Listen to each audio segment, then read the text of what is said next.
Okay, this week we're going to talk about media and politics and trust and all those kinds of things. Again, I'm going to be talking from the PowerPoints that are included in your packet or on your website rather from the publisher. And a couple things here I'll start out with. So one is on the issue of foreign governments using media to influence elections. The answer is yes, and the answer has always been like that. So one of the unfortunate things about the book, I think, is it includes the so-called Russia undermining of Hillary Clinton's campaign, and that pretty much proved to be a non-issue. The little truth about the Russians is they dabble in election interference in dozens of countries around the world. They have since probably the beginning of democracy in Europe in the 1900s. Newsflash, so do we. There were years ago, President Obama campaigned or made a campaign ad against President Netanyahu in Israel. Our CIA has done so. That doesn't make it right. I'm just saying it's kind of one of the things that countries do in the sense of seeking their own self-interest, pumping up their allies, undermining their enemies, and all those kinds of things. So, did Russia influence the election? Maybe. With bots and all that kind of stuff, it's kind of really hard to say. Did they cost an election? I really doubt it. I'm one of those. I think I mentioned this last week. Usually there's cheating in every election going back to the very beginning of the country. Most of the time it's at the margins, meaning, it's kind of like a baseball player stealing signs from second base. I mean, maybe once in a blue moon, he steals a sign, guy hits a grand slam, team wins the game. For the most part, they won by 5 or 6 runs. That one run didn't really matter. They lost by 5 or 6 runs. That run didn't really matter. Again, that doesn't make cheating right. It just means that it's really hard to cheat. The nature of our elections are 50 states run the elections. There is no national elections. Most of our balloting is not online, so you can't hack into it in the same way.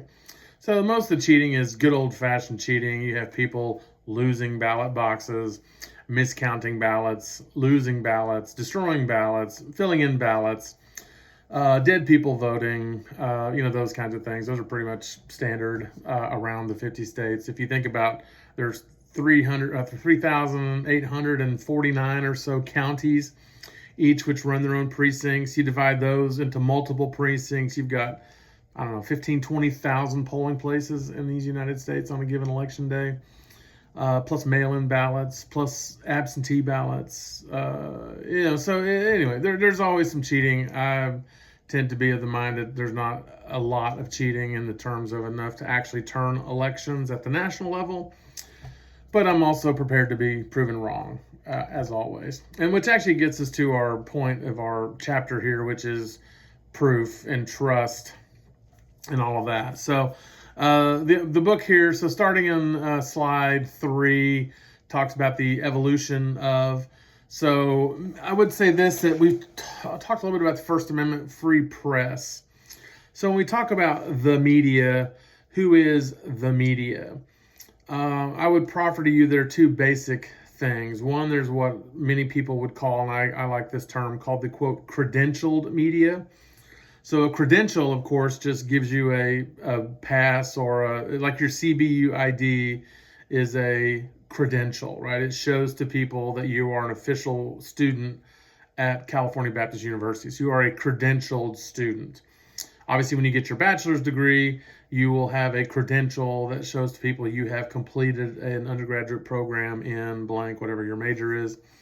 And so credentialed media is basically someone who works for the New York Times, the LA Times, CNN, Fox News, MSNBC, Riverside Press Enterprise, the New York Times, New Orleans Picayune Express, the Atlanta Journal-Constitution, et cetera, and you have a press pass, right?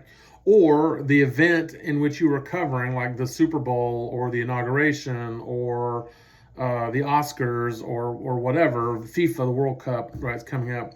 They will issue press passes to organizations, right, ESPN and Amazon and Washington Post and all that. They might also interest, let's say, someone like Joe Rogan, or I don't know if he's going to podcast on the. But who's Joe Rogan? He owns his own media company. Well, who was it? He was an actor and a stand-up comedian. How did he become a member of the media? Well, he started a podcast. He started talking. He started inviting people onto his own show, and all of that. So there are technically 335 or so million, give or take, members or potential members of the media. All of you, all of us, are members of, can be members of the media. If you take your phone or a camera, GoPro, or whatever you decide, and you go and you find a local news story, whether it's a true crime or a politics or sports or whatever, and you start streaming it, and you get followers on YouTube. So think about influencers on TikTok and Instagram and all the other platforms. Those people are, quote, members of the media. So we have a very that's wonderful in one way. It's challenging in another way. The wonderful thing about it is everyone gets their say. That's the sort of true freedom of the press, right? The downside to that is, and this is one of my favorite standard jokes about the United States, the wonderful thing about the United States is everyone or anyone can be president. The downside to the United States is anyone can be president, right? So anyone can be the member of the media, and that's awesome. If you have want to speak your mind, you have a talent for writing, you look good on camera, and you speak well, etc., all those kinds of things, congratulations, you can be a member of the media. By the same token, if you're a person of bad will and you're a liar and a charlatan or stupid or all of those kinds of things, you can also be a member of the media. And of course, just because you're telling the truth, right? We know this as Christians. Jesus told the truth all the time, and he was not trusted by many. He was right, but he was also not trusted by many, not believed by many. And then you have charlatans, false preachers, et cetera, et cetera. Part of what I do here is I'm counter programming, and I know you're doing it because I've done it too. You're listening to idiots on TikTok who have no idea what they're talking about. They have no idea what they're talking about, but they're beautiful, they're handsome, they're funky, they got a cool vibe. They point up at videos at the top of their cameras all the time to things that pop up, and they act like they know what they're talking about, so they're super confident. Whereas I have a degree, I have a law degree, I've practiced law, I've worked in government for 30 years. For the most part, I know what I'm talking about. I don't know what I'm talking about everything, but I know what I'm talking about when it comes to American government. And that's a trust issue, right? People say they might not trust me. Why? Well, because I'm a male, or because I'm white, or because I'm old. Watch it. Or because I'm a Baptist, or because I have a Texas flag on the wall in my office after the thing, or right? They don't care about my credential. They don't care about my experience. They don't care about the reading that I've done, the millions, hundreds of thousands of pages of reading that I've done and still do, the tens of thousands of pages of writing that I've done and am still doing, et cetera, et cetera. So there's trust issues there. And why? Well, in a university level, you might say, well, the university has overcharged and blah, blah, blah, And in government, we talked about trust of government a couple of weeks ago, and you think about Watergate and Vietnam and healthcare, and pick an issue, whatever side of whatever political issue you're on, and there's a reason to distrust the government. Well, think about the media as well, right? It's pretty well known that most of the major media tend to tilt left of center. It's not even a question. New York Times, LA Times, CBS, NBC, etc. And there's a few right-leaning media outlets, Fox maybe. I would say this, that labeling people as left or right for everything is a little bit of a dangerous way to go. Most of us, almost all of us are a mix to some degree. If you go issue by issue, you might find yourself leaning more right or more left. To you, that's opposite, but it's the way I am. depending on whether it's taxes, immigration, criminal justice, gay marriage, abortion, environment, healthcare, food stamps for lower socioeconomic, et cetera, et cetera, et cetera. Right, pick your issue. And so, but that media has not done itself a service always by telling the truth. Back in the early days, you would have papers who were officially basically Democrat papers or Republican papers. And they were open about it. So the upside to that is I know what I'm getting when I'm getting a certain thing, right? So, and again, just because someone's biased somewhere doesn't mean they're not telling the truth, right? So I'm a Dallas Cowboys fan. You guys can pray for me if you would. I know you may not pray for the Cowboys, but pray for our fans. Anyway, so I love the Cowboys. I've been a fan for over 50 years. That's how old I am. But that doesn't keep me from speaking the truth about the Dallas Cowboys, right? If I think that the wide receiver is not doing his job or that the owner is an idiot, and he is, I love the Cowboys. I'm biased and prejudiced towards the Cowboys. However, I'm also telling the truth about the Cowboys. So I'm not an enemy of bias per se. Obviously things like racial prejudice, gender prejudice, those kinds of things are unchristian and they're wrong. But we're all biased, we're all prejudiced, and I think in terms of politics, of course you're going to be pro, conservative or liberal or progressive or however you want to view it on a given issue, I think. And I think media is the same way. If you pretend you're unbiased and objective, that's probably the bigger lie. So if you recognize your bias and then you can check it, basically, I can set it aside, right? I don't want to be a homer for the Dallas Cowboys or the Texas Rangers or whatever, or CBU. I love CBU, right? But I also recognize it has flaws, et cetera, et cetera. I love I love my friends, and I recognize, et cetera. It's all been given, right? So we're all biased in that way. And I think media, I'm not really shocked by it. I'm more shocked, I guess, that we put up with it more than we do, and that people are not discerning customers of the media they consume. So going back to the TikTok influencers and things like that, when it comes to, think about the areas of expertise, right? So there's some things of general expertise, but there are some things, and I'm not going to get into the politics of things like vaccines and all of that, but think about flat Earth, hey, I'm a really smart guy. I've got a doctorate. If I tell you something about, say, heart surgery that is outside my personal experience of heart surgery, then don't listen to me, other than maybe go talk to a cardiologist or a heart surgeon. Or I might say, my mom had a heart valve replacement, and she did a few years ago. And in her case, blah, blah, blah. Well, I can be telling you the truth about that, right? So that's kind of the problem we have with media to some degree. There's a lot of it. And you throw in things like AI now, of course, right? The lack of distrust we have of each other sometimes. I think the internet has really kind of, So back in the early days of the country, say in the 19th century, you had a very regional press because you didn't have the actual wherewithal to get around. Well, you could get a message around the country, but it would have taken a while because it would have had to literally go on a boat or a stagecoach or a horse and buggy or by foot to wherever. As technology advances, so think about the railroads and then the telegraph, all those wires by railroad tracks, and of course later on the telephone. And then, so then you start to get, in the Industrial Revolution, you get the electrifying of the cities. You then can mass produce. So that's where you talk about the mass media. So when it talks about in slide 5 here, the mass media. So penny presses are just what they sound like. You could get these books and broadsheets and newspapers for about a penny or two, which may be, say, $1 or $2 in today's money if you sort of expand for inflation. So the partisan press, as I said, Republicans would own papers, Democrats would own papers. And they would tell you, like, we're endorsed, and they still do that to some degree every 4 years especially when presidents come in, but really every election. If you look around at the papers, there's an election coming up here just, every year. You'll see the LA Times, the Riverside Press Enterprise, CBS, local, they'll endorse a candidate.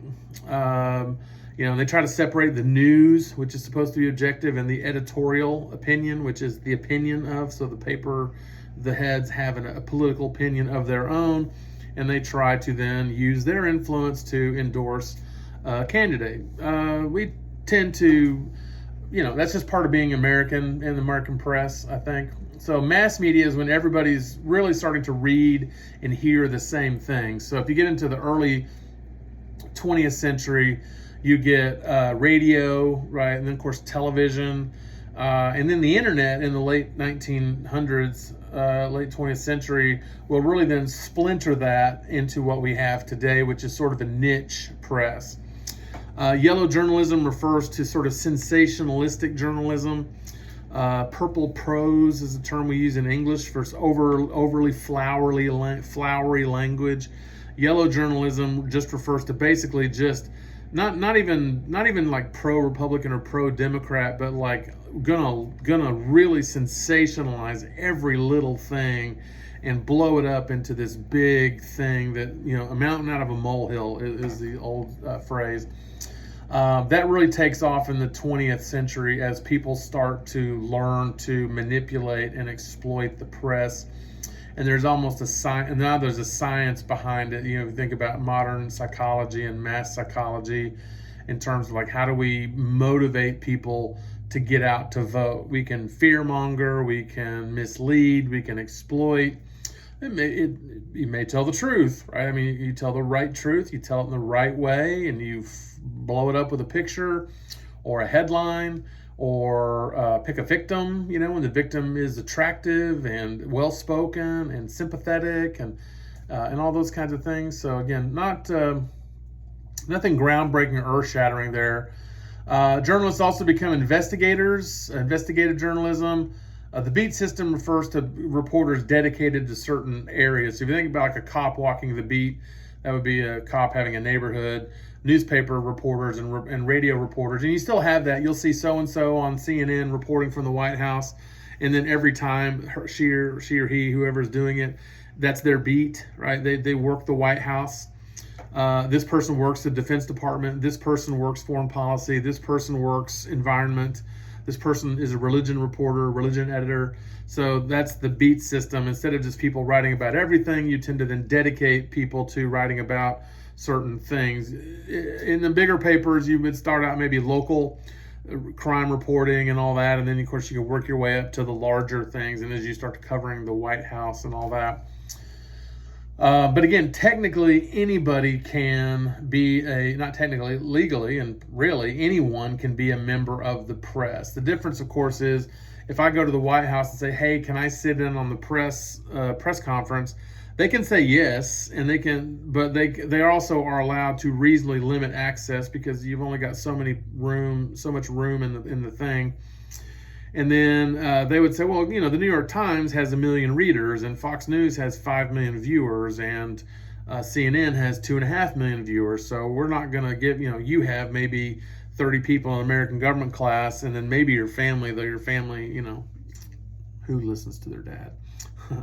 And so I'm not going to get a press pass. So even though I theoretically in the abstract have a right to cover the White House, now I can still cover the White House, right? I could watch the press conference on TV and then go to my Substack or go to TikTok on my phone or whatever and start reporting what I heard and then giving my own extrapolations of it, right? And then boom, I'm part of the media. Now I may have one person listening to me, or I'm shouting into the void and no one listens, or I may all of a sudden have 2 million followers.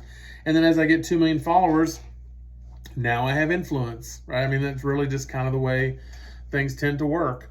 The issues also are pretty much not new in terms of controversies and things like that. I really do think that we just have more access to them and know about them immediately, as opposed to, in the 60s when TV really explodes, and that's kind of briefly mentioned on slide 9 of the packet.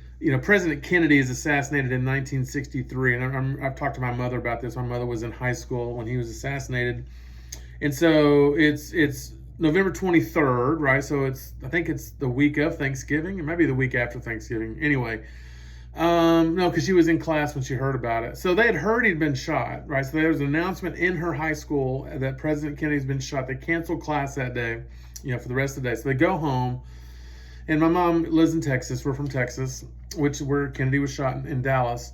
But they didn't know what was going on. I mean, it was really, the news is kind of reporting, they take him to follow him to the hospital, Parkland Memorial. But, it takes a while for the thing to get there, if you're not on, because there's no cell phones, right? So if my mom hadn't been in school and they hadn't announced it over the thing, and let's say she's out, riding horses or something out in the country, or out, bike riding or hiking in the mountains or whatever, you could be gone all day and have no idea that the president's been shot. The world's going to hell in a handbasket, or it feels like it, and you have no idea because you're in the mountains somewhere. So in today's world, you'd have your smartphone, like, oh my gosh, look what happened right before you. So when this idea that if it's on TV, it's trustworthy. So the media, probably in the 60s, was at the high point of its trust, in the 50s and the early 60s. That if you're on TV, you're a professional, you're telling the truth, you're wearing a suit and a tie, you look respectable, you're measured. They're just as biased as anybody else. And in hindsight, we know more now about how biased they often were, covering up the foibles of the presidents. Nowadays, if a president were to have an affair or affairs in the past or whatever, we know all about that. Well, John F. Kennedy was pretty well known as a womanizer, but the press never covered it. Why? Well, that's just not what you do back then. President Eisenhower apparently had a girlfriend in addition to his wife during the war. No one knew about it, or at least no one in the press reported it. LBJ, President Johnson, in the 60s, just as vulgar as any president who ever walked the White House halls. No one really knew about it because they didn't report on it for whatever reason. I don't think that was because they were pro-Democrat. I just think it was because that's just not what you do. You report on politics, right? And then, as I mentioned with Watergate, the President Nixon scandal in the 70s, that's when it starts to erode. So both the trust in the government, which we talked about a couple weeks ago, starts to collapse and crater, and then trust in the media also starts to crater, as it seems to become sort of more nakedly partisan. Remember, partisan means focused on a party. So I don't know that the press was ever objective